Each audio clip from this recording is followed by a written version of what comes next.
தாய்மொழி நீயே செந்தமிழ் பேசும் வாய்மொழி நீயே வாசகர் சரி பாடும் சந்நிதி இளங்கோவடி നൽകും പുരമണിങ്ങിനി ചിലപ്പരികാരത്തിൽ ചിലമ്പൊലി ഉണരുമാ ബാല്യകാല നാട്യശോഭ സ്വരമയ നടനവിൽ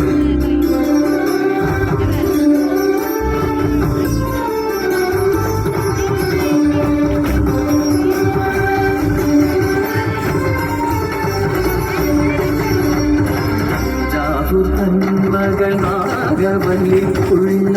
മൻപുകളൂരാകെ തേളികൊണ്ടു ശങ്കരൻ തമ്പി എന്നുള്ളൊരു തമ്പുരാ അവളുടെ വൻപുകൾ കേട്ടറിഞ്ഞു മാളം പള്ളിതൻ മേടയിലങ്ങിനെ നാഗവല്ലിയെ യാനയിച്ചു